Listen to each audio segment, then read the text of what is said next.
Oh, it's me, Caitlin. Caitlin's got Parkinson's. Shh, don't tell anybody. Yeah, I'm gonna today work on my next batch of pirates. I say next batch because presumably you've come across this by accident. Why on earth would you find me on deliberately?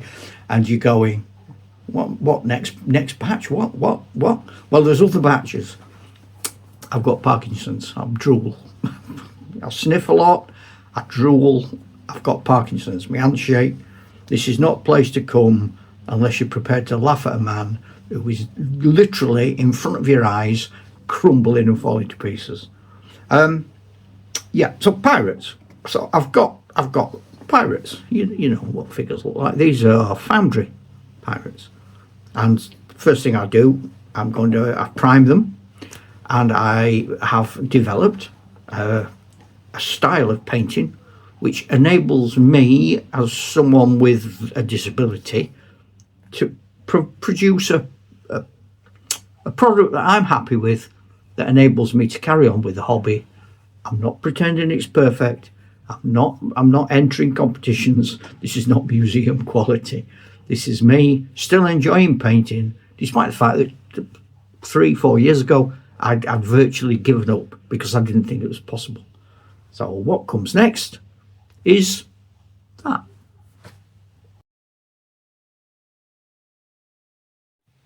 So having painted the figure,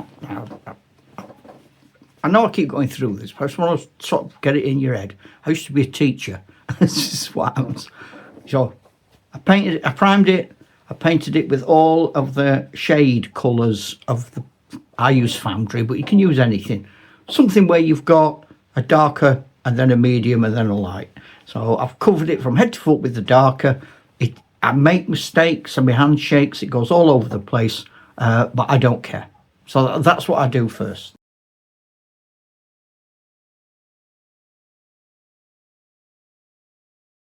Now, depending upon your personality, I suppose, the ink part is either incredibly exciting or incredibly terrifying.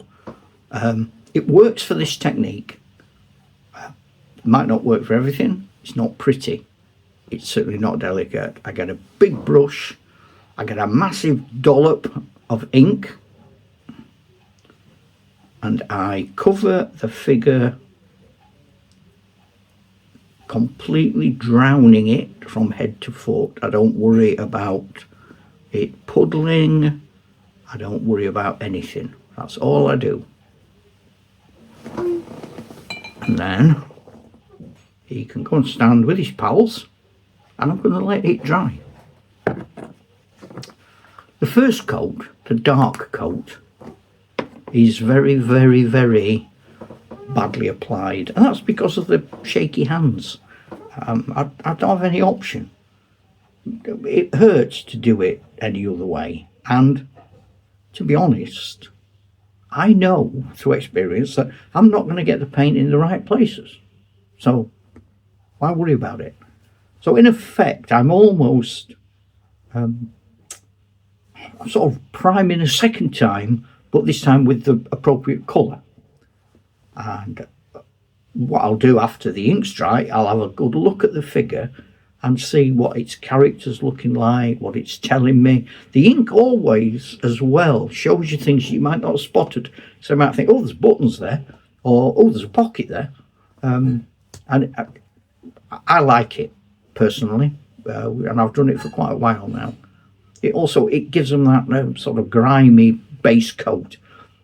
When the ink's dry, I'm going to go back with the medium colour, so that will then allow me to go over the figure. I'll go top to bottom just the same as I did, same colours, but with the next level up with the lightness.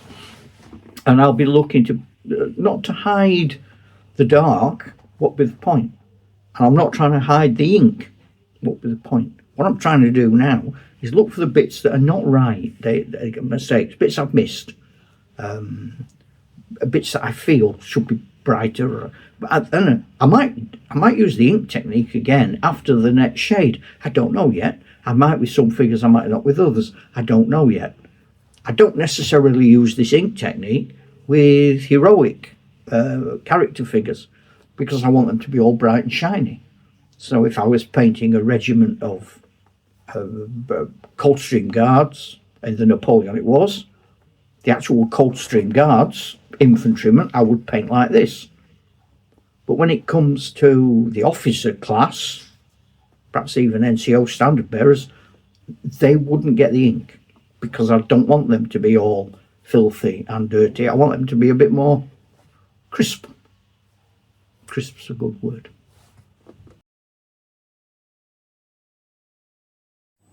So this is the next stage. We've done the priming, we've done all the dark colours top to bottom. I inked them, I left them, and then since I last spoke to you, I've gone over the colours top to bottom with the darker, the middle shade on top of the dark shade. So they're not finished, these are the second coat, but because they are not the top rank of people, they're not my inner circle, they're not my captain and heroes, they're not going to get a lot more. They're going to get some more because they're not the ragtag bottom of the barrel guys. If it was the bottom of the barrel, I would only now look at big mistakes on these and redo them. They're slightly better than that, so I'm going to make them look slightly better than that. So they're going to get another treatment, if you like. But I just thought it'd be interesting for you to see what they look like now.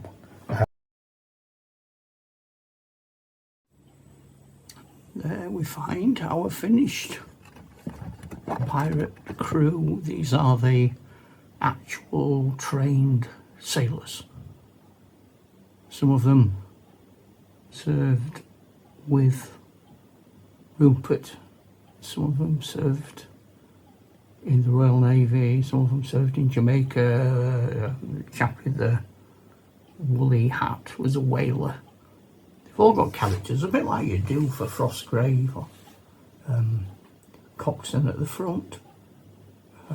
Contrast those, because they're sort of two levels of paint and some inks and washes. And that there is Sir Pelham, who's had 3 levels of paint, dark, medium and light. Well, might not be a lot of difference, but he's supposed to be neater. And then we've got these chaps who are the rung down. They've only had sort of the undercoat and then a very basic second treatment because they're meant to be horrible and scruffy. So, I hope you enjoyed that. The idea isn't to say, oh, look at me, I'm super. The idea is to say, look at me, I am actually struggling, as many of us do, and it's okay. All that matters is you're happy. Are you enjoying your painting? I am. All right, it's not the best painting in the world. It's not the fastest painting in the world. But why am I doing it quick? That's something else I don't get, really. What's the point? You finish what you're going to do, start a different figure. You might as well enjoy the one you're doing. Anyway, that's enough from me. So I'm going to say, well, you know what I'm going to say. I'm going to say, ta-ra, Chuck.